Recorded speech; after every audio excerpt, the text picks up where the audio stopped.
Projeto Aula em Casa de Geografia, capítulo 6. Página 360 e 361. Primeiro tema: os elementos da natureza e as paisagens. Vamos ler, alunos, o texto. As paisagens estão em constante transformação. Então, como nós vimos em aulas anteriores, e vocês também leram no texto, que a paisagem não é algo estático, ela vai sofrer constantes transformações. E um dos principais fatores para essas modificações faltou um acento aqui, é a ação dos elementos da natureza. Que elementos são esses? Exemplo, a chuva, os ventos, a temperatura. Todos esses elementos eles vão diretamente transformar as paisagens. Continuando aqui. Tanto os agentes internos da Terra, como as erupções vulcânicas e os terremotos, quanto os agentes externos. Então, vamos grifar aqui algumas palavrinhas. Vou pegar aqui minha caneta. Então, nós temos aqui os agentes internos. E o texto deu alguns exemplos de agentes internos, que são as erupções vulcânicas.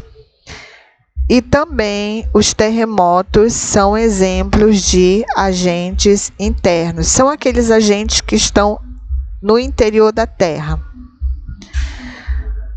Prosseguindo. Quanto os agentes externos, então tem outra classificação. Os agentes externos, como a temperatura. Então, eu tenho aqui o primeiro agente externo, que é a temperatura, é o calor, seria o calor.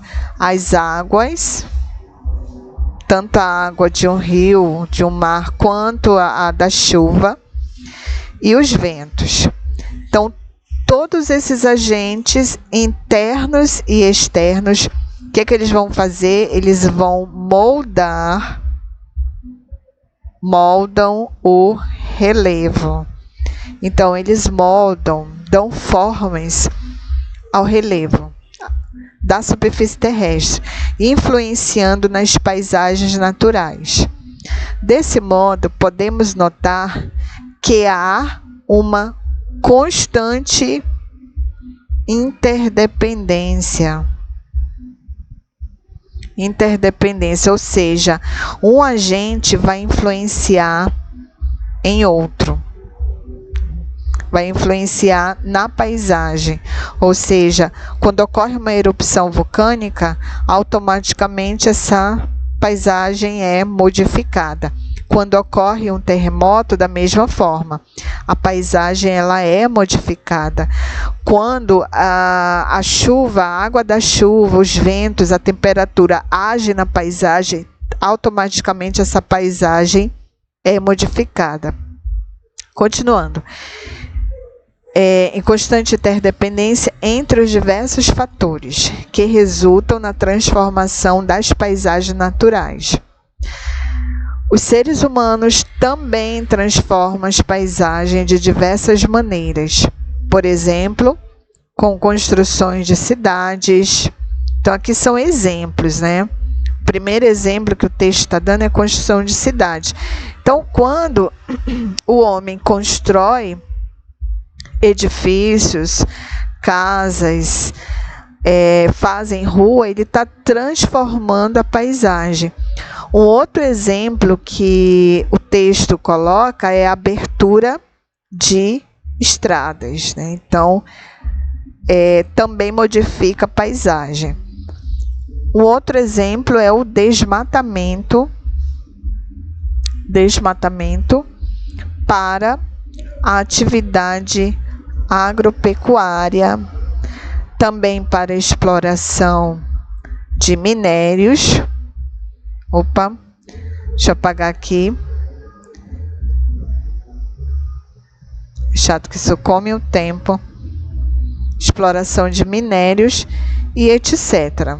Então aí eu tenho alguns exemplos de ação do homem que modifica a paisagem. Neste capítulo vamos estudar os aspectos naturais e culturais que atuam na transformação de diversas paisagens. Vamos ver aqui essa foto. Vamos ler aqui a legenda. A ação de agentes externos. Então, eu tenho aqui a ação de agentes externos. Lembra o que a gente acabou de falar? Exemplo. Água molda o relevo e pode formar cânions. Deixa eu grifar mais em cima. Cânions. Na fotografia, cânion do Parque Nacional de Yellowstone, Estados Unidos. Então, o que são cânions, gente? São paredões, são extensos paredões que foram formados através de processos erosivos no decorrer de milhares de anos. São esculpidos principalmente pela ação dos ventos e das águas. Então, queridos, a chuva, quando ela cai no solo, ela vai percorrendo esse relevo aqui que está íngreme. Então, no momento que essa água percorre, ela começa a moldar esse relevo, fazendo formas. Vejam que tem formas de vários desenhos. Esse molde aqui é que é chamado de cânions, como está aqui no texto, né? Os cânions são paredões esculpidos principalmente pela ação da água, dos ventos, até mesmo a temperatura. Prosseguindo, aqui tem uma pergunta bem pessoal, né? Diz assim: quais transformações na paisagem do município onde você mora, onde você vive, ocorreram recentemente e chamaram a sua atenção? Então, você vai observar a paisagem de Manaus e verificar uma mudança que tenha sido recente, seja a construção de um viaduto. Nós temos aqui, de fato, né, a construção ali na Constantino Neri. Houve aquela construção ali, está bem recente, foi inaugurado há pouco tempo pelo prefeito, a construção daquele viaduto. Então, essa transformação, ela pode ser um exemplo dessa atividade aqui, né, que chamou muita atenção, deixou bastante moderno, né, colocado como exemplo, né, para se seguir. Então, você pode colocar aí esse exemplo, né? Você achou essa mudança positiva ou negativa? Nesse exemplo que eu coloquei, do viaduto que foi construído, que tem uma estação de ônibus, no caso aqui foi uma mudança positiva, né? A maioria é positiva, mas há casos que chegam a ser negativa. Então, eu tenho aqui um exemplo de transformação de paisagem, que é essa cidade aqui, né? Que diz aqui embaixo: para suprir suas necessidades, os seres humanos criam diferentes elementos culturais. Na fotografia, paisagem do espaço urbano de São Paulo. Então, vejam bem, gente, aqui foi uma paisagem transformada pelo homem, né? Nós temos aqui a construção de vários edifícios. Alguns edifícios são residenciais, alguns edifícios são com objetivo econômico, financeiro. Então, como o texto coloca aqui embaixo, que geralmente essas construções, elas são feitas para suprir as nossas necessidades, ou seja, a construção de edifícios residenciais são para suprir a necessidade de quê? De moradia. Outros são edifícios comerciais, que é para atender o setor econômico, financeiro, né? A construção dessas ruas, desses viadutos, aqui parece um viaduto, é para dar o quê? Dar maior segurança, dar maior conforto para que essa cidade não tenha tantos congestionamentos. Então, geralmente, as mudanças que o ser humano faz no espaço é para atender o que? Necessidade, dar um maior conforto. Prosseguindo, aqui nós temos outro assunto que vai falar da altitude do relevo e vegetação. Vamos ver aqui o texto. A superfície terrestre é marcada por áreas de diferentes altitudes. Bem, antes de nós prosseguirmos, o que seria a altitude? Altitude lembra muito uma palavra que é muito comum. Altitude quer dizer altura, significa altura. Deixa eu terminar de escrever aqui. Só que essa altura não vai medir pessoas, vai medir o relevo terrestre. Então, voltando aqui no texto, a superfície terrestre é marcada por áreas de diferente o quê? Altura. Então, eu vou ter relevo de altura menor, baixa, de altura média, de altura alta. Então, eu vou demonstrar um exemplo diretamente aqui nesse desenho aqui. Deixa eu traçar uma linha aqui, simbolizando uma régua, como se fosse uma régua. Veja bem, a altitude seria mais ou menos a altura de um relevo. Então, aqui eu tenho uma montanha, tá? Então, imaginem uma régua aqui, né, para medir aqui a altura dessa montanha aqui. Então, ela é baseada pelo nível do mar, né? Então, o nível do mar aqui está 0. Então, aqui começa a contagem, né? Até aqui, a altura vai ser o quê? 1.000 metros. Então, aqui vai ter 1.000 metros. Nessa altura aqui, 2.000 metros, 3.000 metros, 4.000 metros, 5.000 metros e 6.000 metros. Então, essa altura aqui, essa altitude dessa montanha é em torno de quanto? De 6.000 metros. Então, é uma altitude bastante elevada, né? Então, isso é o que seria a altitude. Seria o quê? A altura de um relevo. Prosseguindo. Isso, por si só, já é uma característica de destaque nas paisagens. Além disso, alguns tipos de fauna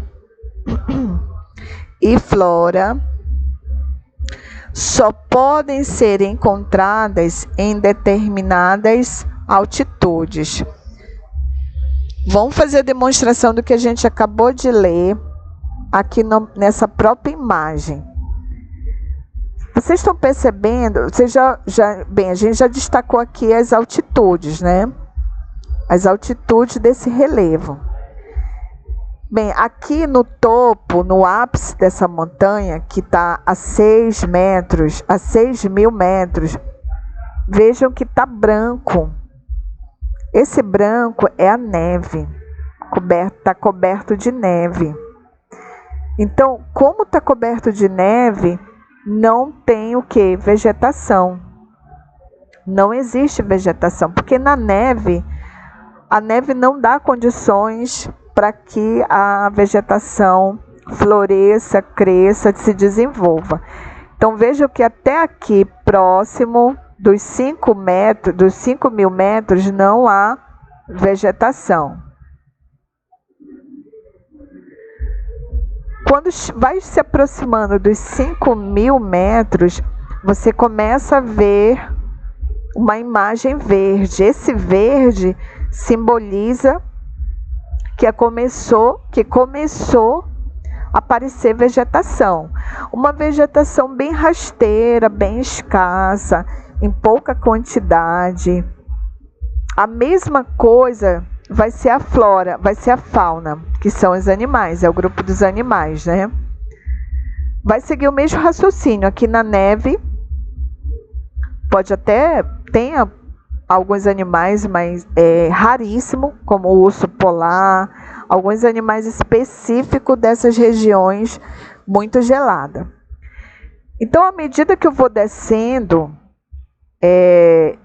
baixando, né, caindo a altitude, vai aparecendo a vegetação, vai mudando o verde, né? Veja que aqui o verde já foi um verde mais forte. Aqui você vê só pelo desenho que aqui é um pinheiro. Então, nesses lugares são regiões que aparece bastante pinheiro. Enfim, ó, à medida que eu vai diminuindo a altitude, chegando próxima, que é o zero, que é o nível do mar, essa vegetação ela vai aumentando em quantidade. Veja que aqui embaixo, que é o primeiro, né? Primeiro grupo aqui, a vegetação ela está em maior quantidade, bem maior. Tá? Aqui é como se fosse aqui um exemplo de uma vegetação daqui de baixas altitudes, é a floresta amazônica. Veja que a floresta amazônica ela é bastante densa, tem uma quantidade de vegetação muito grande. Você vê imagens da floresta amazônica, parece um tapete verde. Então, um exemplo aqui de vegetação que se encaixa aqui em baixas altitudes é a floresta amazônica. Deixa eu só terminar aqui, aí demora muito.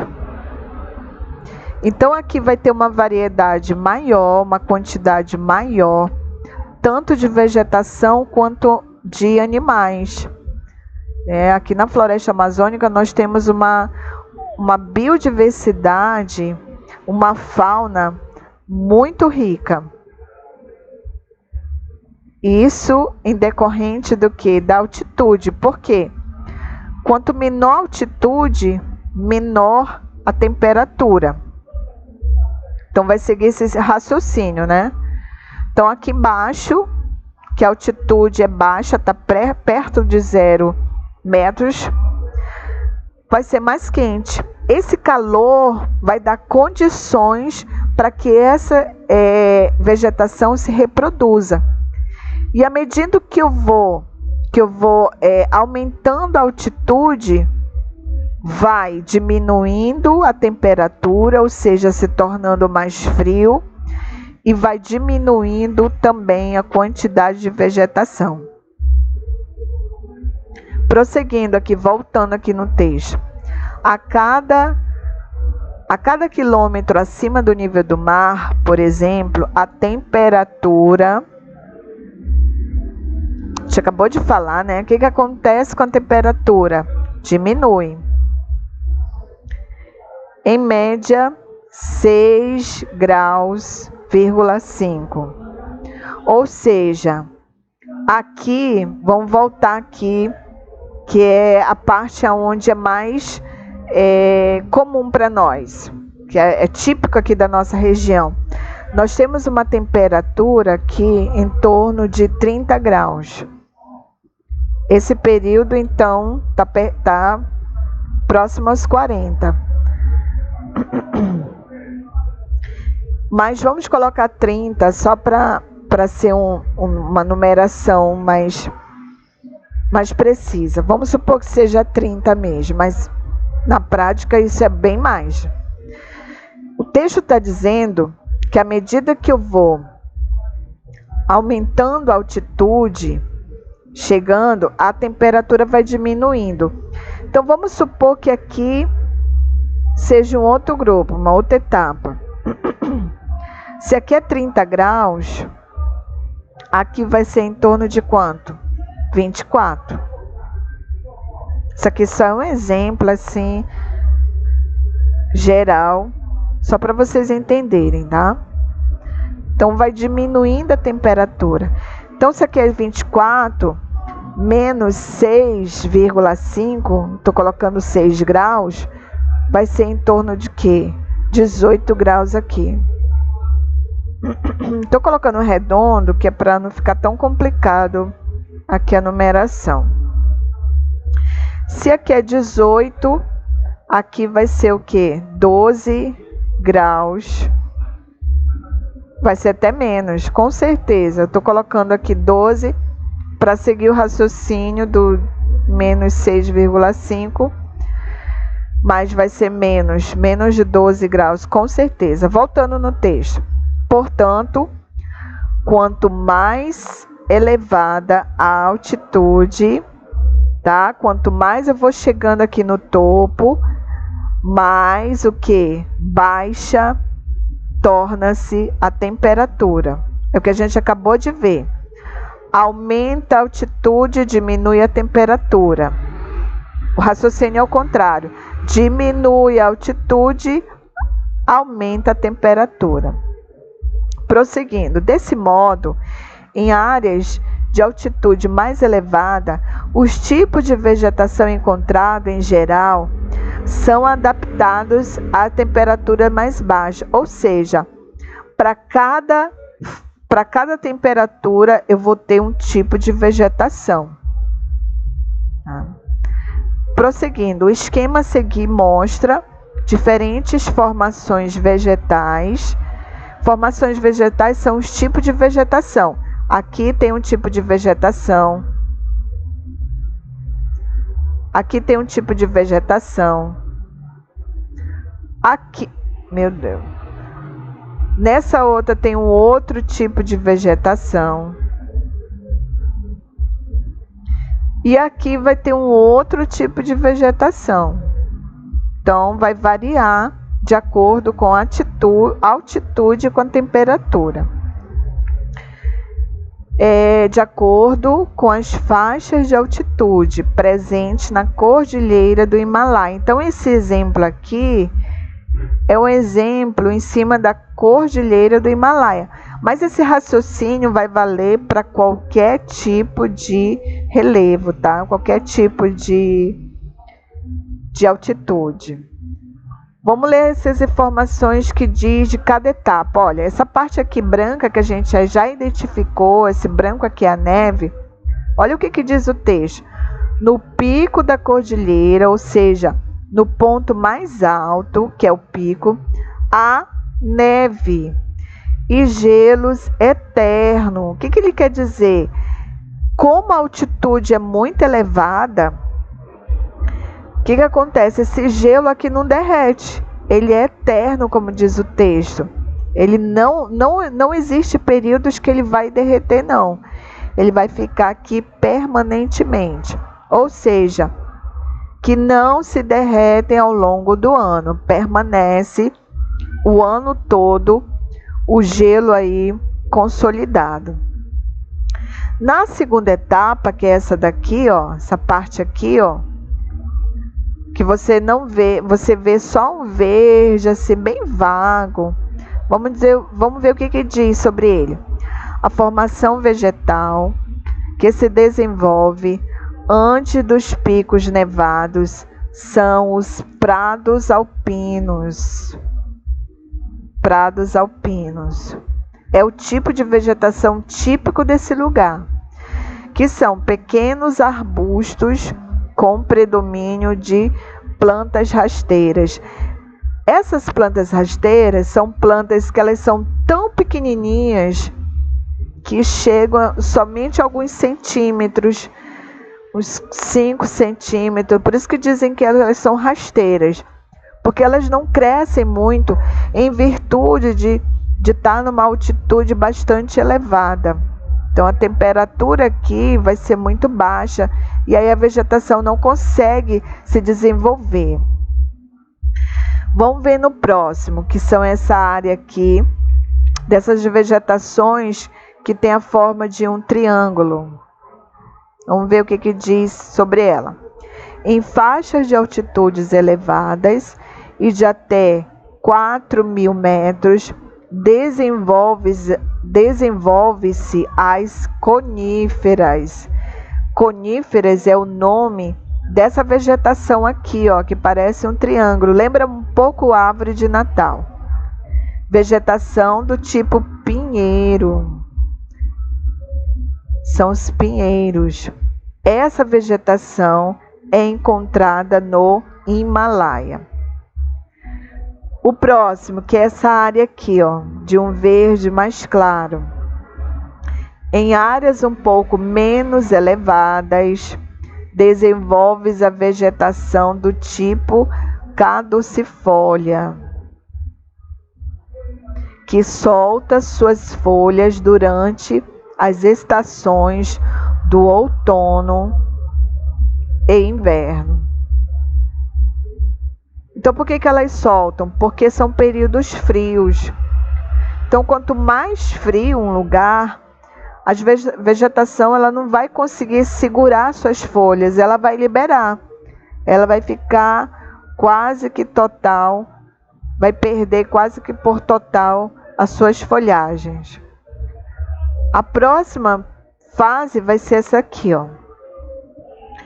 Nas áreas de menores altitudes, vejam que a altitude está baixa aqui, né? Está menor. A temperatura e as condições de umidade permitem o desenvolvimento de vegetação típica de floresta tropical. Ok? Então, quem seria essa floresta tropical?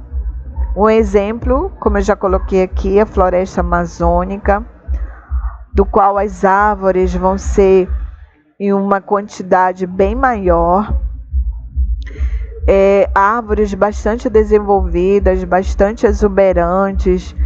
Então, como eu já falei, a altitude e o clima vai influenciar diretamente. E por último, o texto comenta, né, sobre essa parte aqui, essa última parte aqui, que diz assim: os terrenos na porção inferior das encostas do Himalaia comumente são utilizados para a produção de arroz em terraços. Então, os terraços, vejam, são esses degraus aqui, ó, que foram formados, tá, para a produção de arroz. O que acontece, gente? Como nós temos um relevo muito próximo, com uma altitude muito alta, quando a água da chuva ela bate aqui, ela vem escoando. Para que essa água ela não venha levar, né, essa produção de arroz aqui, é construído esses terraços, é como se fossem degraus, para que a água não arraste essa produção e ela venha sendo absorvida naturalmente pelo solo. Ok? Vamos prosseguir.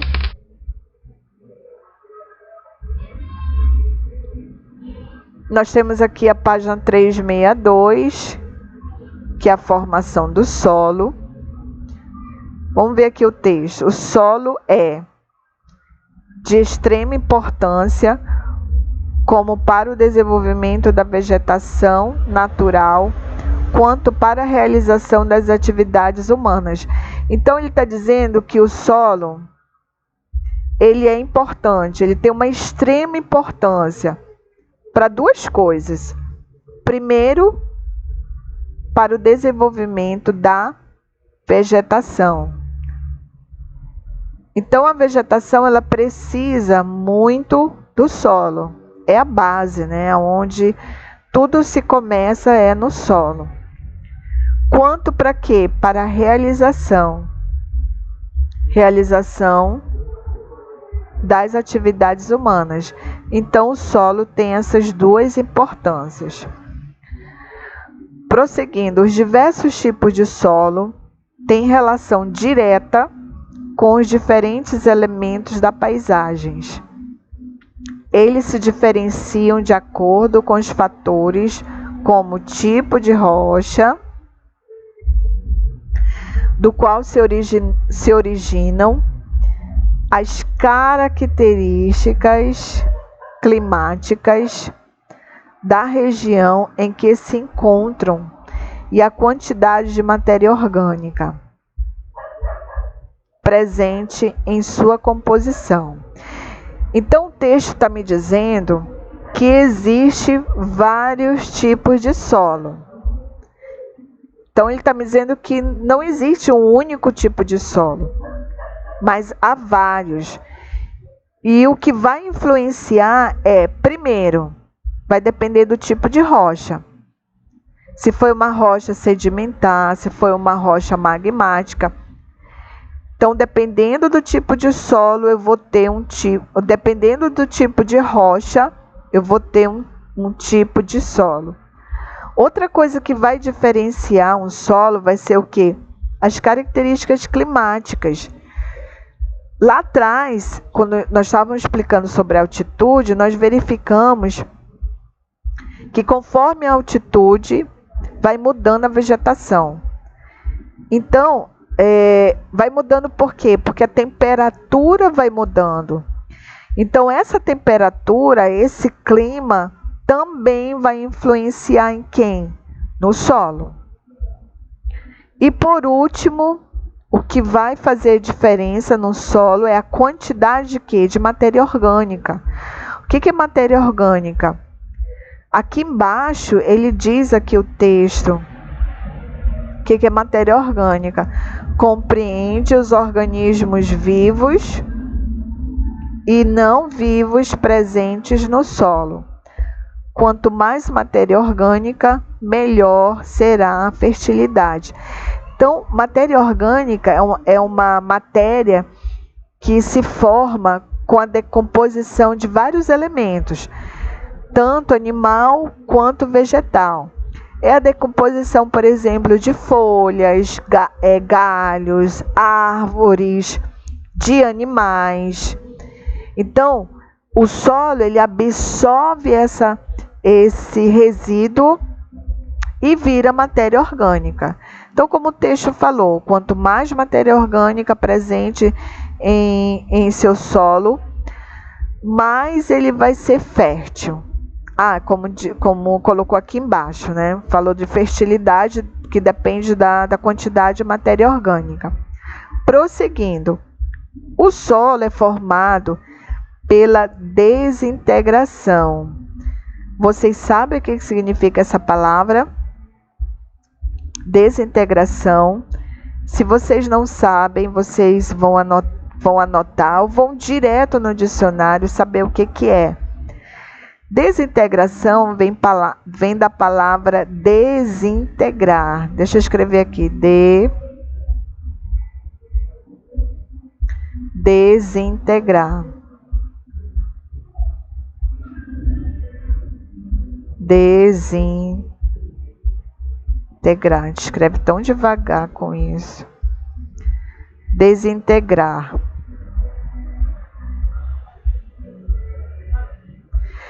Desintegrar, por sua vez, significa... Ai, não. Deixa eu apagar aqui, é o jeito.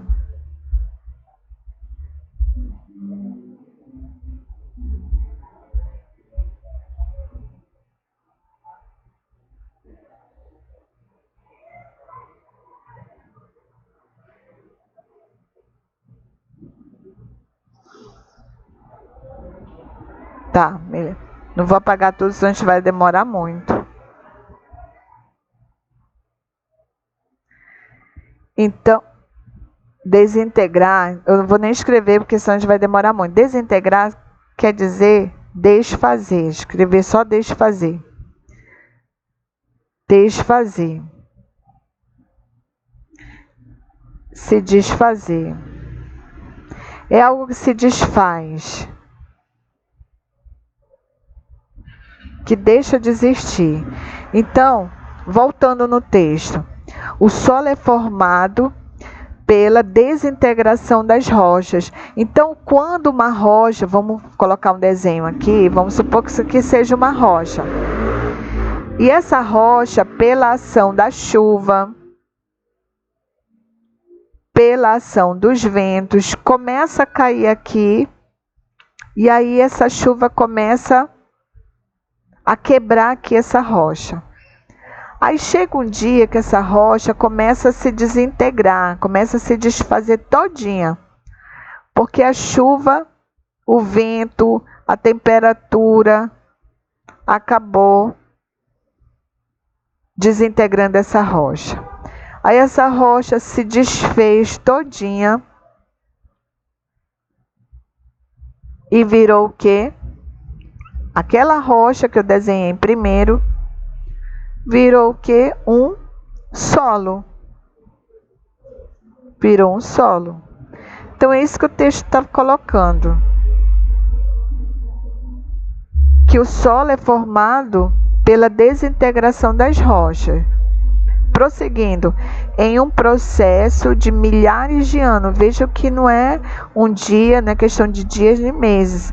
É um processo que leva milhares de anos, que envolve a ação de outros elementos da natureza, como, por exemplo, o calor do sol, a água das chuvas. Tudo isso vai provocar desintegração. Os ventos. Também vai ter participação de animais e as plantas. Então, tudo isso vai ajudar a desintegrar essa rocha, formando o solo. Prosseguindo, veja na imagem a seguir a representação simplificada de como ocorre a formação do solo. Aqui na imagem, as rochas passam por processos físicos e químicos de fragmentação. Fragmentação é o mesmo que desintegração, que é o mesmo que desfazer, provocados por agentes naturais, como a variação de temperatura, a água, os ventos, as plantas e os animais. Esse processo recebe o nome de intemperismo. Então, quando uma rocha, por milhares de anos, ela passa por um processo de desintegração, quer dizer, a ação dos ventos, da temperatura, do sol, da chuva, e ela vem a se desfazer, é chamado de quê? Intemperismo. Prosseguindo, com o passar do tempo, os fragmentos menores de rocha misturam-se com os restos de animais e plantas, criando uma mescla orgânica em que diversos tipos de animais e vegetais passam a viver. Então, o solo, na verdade, é uma mistura de tudo isso. Ela vai ser a mistura, ela vai ser o resultado. Vai ser o resultado das rochas. Vai ser o resultado da fragmentação das rochas. Mas também vai ter o que aqui? Resto de animais.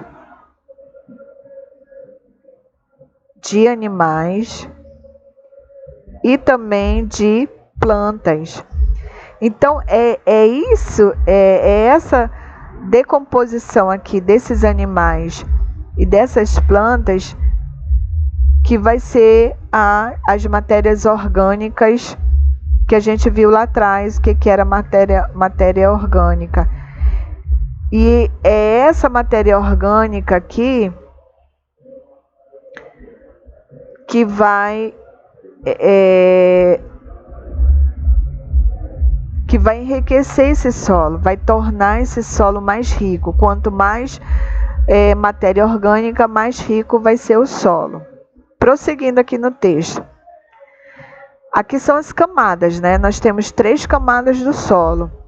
A primeira aqui, que é o solo onde a gente vive, é na camada mais perto da superfície. O solo apresenta quantidades maiores de matéria orgânica e seres vivos. Então, nessa primeira camada, que é onde nós pisamos, onde nós vivemos, existe uma concentração maior de matéria orgânica e de seres vivos. Na segunda camada, que vai ser essa daqui, ó, vem logo após a superfície. Deixa eu fazer aqui a setinha. Nessa camada, a quantidade de matéria orgânica é menor. Veja que vai diminuir, né? É menor. Nela é possível encontrar fragmentos, ou seja, restos maiores de rocha. Então, aqui, na primeira camada, eu vou ter bastante matéria orgânica e à medida que eu vou me aprofundando, chegando na segunda camada, vai diminuir a quantidade de matéria orgânica e eu vou encontrar rochas maiores. Na terceira e última camada, que é essa aqui,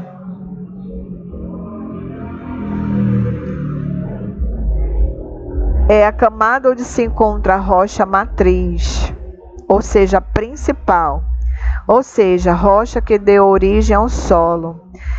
Então, é a matriz, né, onde se formou aqui esse solo.